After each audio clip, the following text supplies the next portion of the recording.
Magandang hapon Luzon, Visayas at Mindanao. Maulan man sa labas, Gio, ay tuloy-tuloy ang ating extensive coverage ng impeachment trial ni Chief Justice Renato Corona. Day 24 na po, ika-6 na linggo ng paglilitis katarungan para sa bayan. Ako, si Cathy San Gabriel. Siyempre ako naman po si Gio Tingson. Marami na namang kaganapan ngayong araw at tuloy-tuloy pa rin po tayo. Dinadala natin live, blow by blow, ang impeachment trial ng punong mahistrado ng ating bansa. At samantala, Gio, alamin naman natin ang mga kaganapan mula sa labas ng Senado, mula sa ulat na ito ng ating kasamang si Ralph Rivas. Ralph? Yes, Cathy, Gio, bago pa man nagsimula itong impeachment trial nito ni Chief Justice Renato Corona, ay naging mainit na nga ang mga kaganapan mula naman dito sa labas ng Senado. Una na nga dito ay ang kasalukuyang ginagawang kilos protesta ng mga miyembro ng Philippine Airlines as Employees Association o PALEA. Iginigiit nila na payagan na umano ng mga senator judges itong testimonya na hinarang ng mga senator judges ng Philippine Airlines Management patungkol nga sa mga pribilehiyong di umano'y natatanggap ng punong maestrado. At pinapangunahan ang kasalukuyang kilos protesta ni Jerry Rivera, PALEA President and Vice Chair ng Partido ng mga Manggagawa. Humigit kumulang 100 miyembro ng PALEA at ng Partido ng mga Manggagawa ang kasalukuyang nagsasagawa ng kilos protesta. At giit nila mayroon umanong platinum card itong si Chief Justice Corona. Ngayon, ano nga bang ibig sabihin kapag mayroon siyang platinum card? Una na nga dito ay mayroon umano siyang unlimited courtesy travel sa PAL at sa PAL Express flights. At naka-waive din ang kanilang mga service applicable taxes, fees, fuel, and insurance surcharges. Ibig sabihin, hindi na ito babayaran ng punong maestrado. At mayroon ding free baggage allowance na doble o triple sa tipikal na pasahero ng PAL. At bukod pa dito ay mayroon ding access sa PAL Mabuhay Lounges worldwide. At may kakayahan din itong si Corona umano na magdala ng 4 pang companions. At ngayong araw nga inaasahan din na dadalo itong si Dr. Juliet Cervantes, doktor ni dating Pangulo at ngayon Congresswoman Gloria Macapagal Arroyo. Ito nga ay ilalahad niya ang kasalukuyang estado ng kalusugan nitong dating Pangulo. At yan muna ang pinakamainit na balita mula dito sa labas ng Senado. Maraming salamat, Ralph. Puntahan naman natin si Veronica Baluyot Jimenez sa highlights ng impeachment trial last week.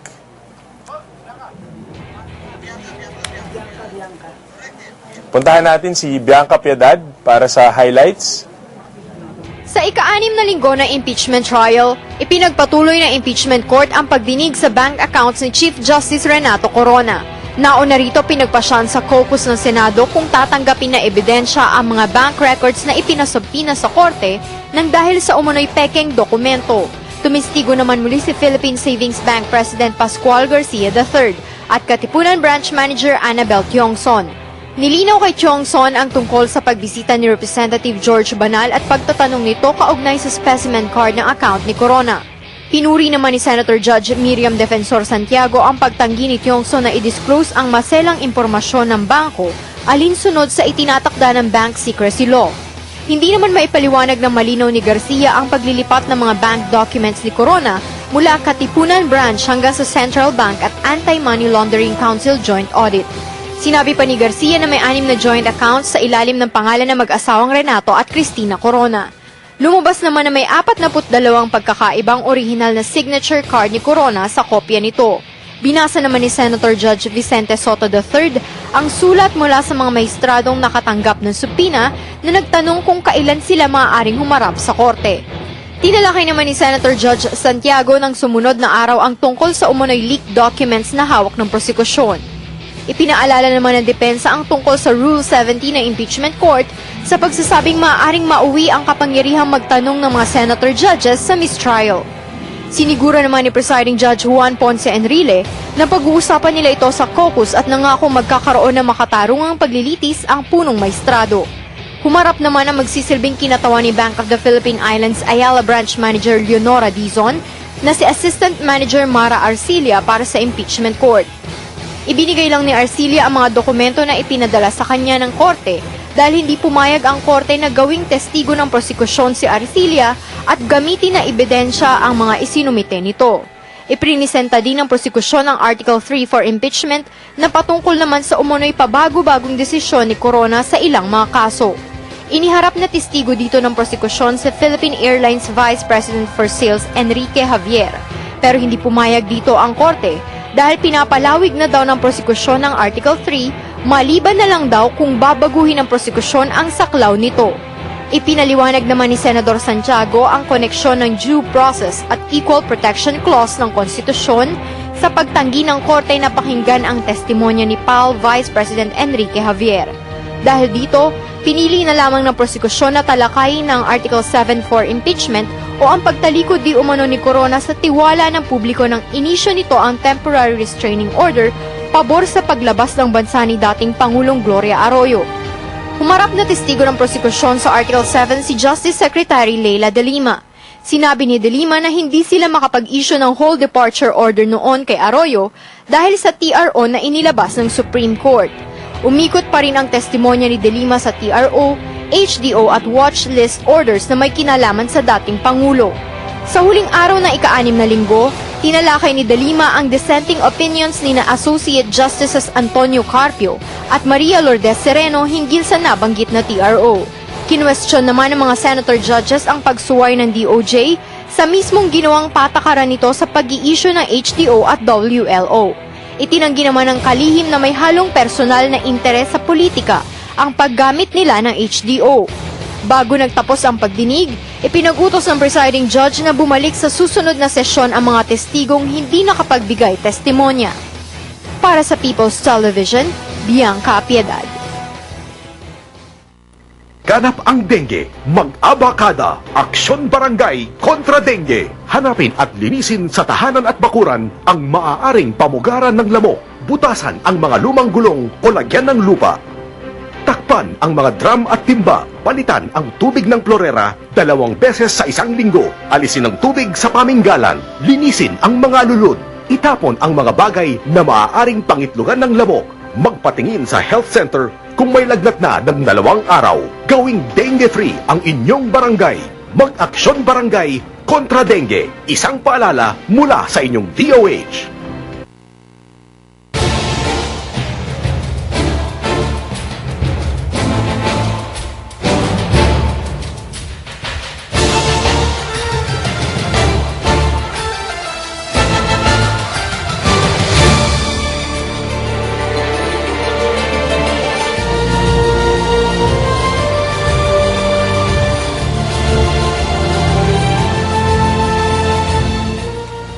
At Gio, gaya ng aking nasabi kanina, day 24 na nga ngayon, nakaka-6 na linggo na tayo ng impeachment trial ni Chief Justice Renato Corona. Anong maaasahan natin ngayong araw na ito? Kasama po natin mula sa Depensa, Attorney Karen Jimeno, and mula sa Prosecution, Congressman Teddy Casino. Magandang hapon sa inyong dalawa. Magandang hapon.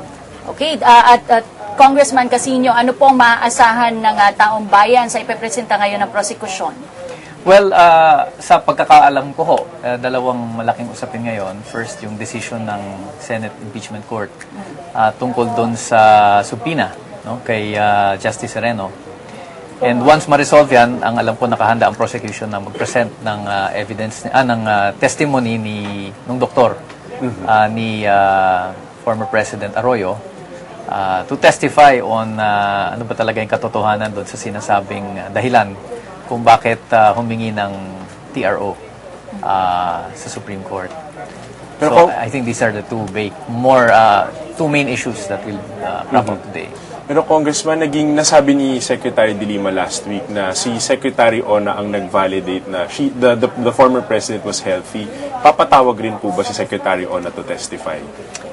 Well, parang wala sa listahan siya today. I think it's yung doctor ni former President Arroyo ang nakaschedule na ipapresenta ng prosecution.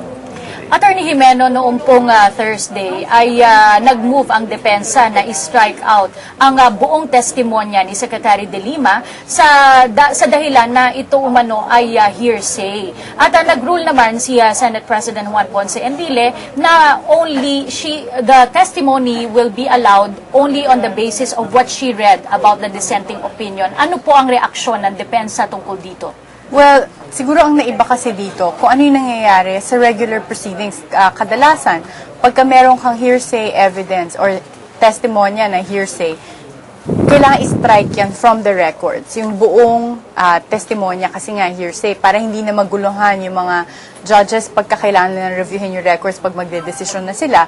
Pero dahil nga sui generis itong impeachment proceedings, nangyari, ang ruling ng ating Senate President Enrile ay pabayaan na manatili sa records yung mga binasa ni Secretary De Lima from the dissenting opinion ni Justice Sereno.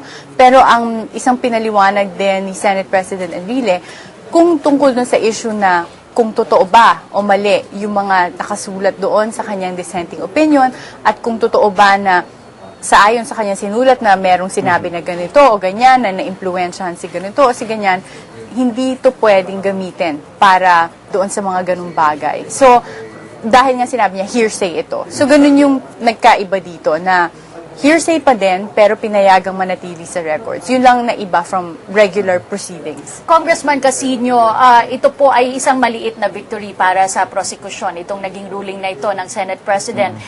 Lagi po na pag-uusapan, truth versus technicality, morality versus legality. Ano po masasabi niyo dito? Tama yung term mo, maliit na victory. Kasi ang problema ng prosecution ngayon ay ganito. Sinasabi ng impeachment court na hearsay yung kay De Lima. And yet, hindi naman pwedeng imbitahin ang si Justice Sereno to testify on what she actually wrote at ano yung circumstances noon. So, kung hearsay na ibang tao magsasabi, pero hindi mo naman papayagan yung gumawa mismo ng dissenting opinion na pumunta dito para magpaliwanag, saan tayo kukuha ng testigo?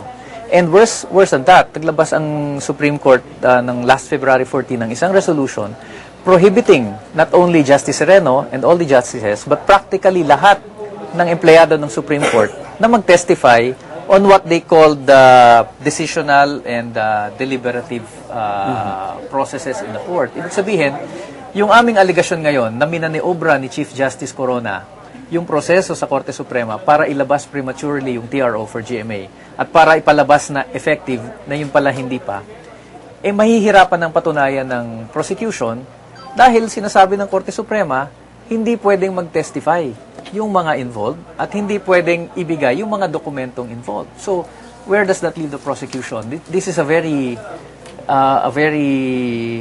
kung magpapatuloy at hahayaan itong resolution ng Supreme Court, it basically prevents the impeachment court from looking into Article number 7.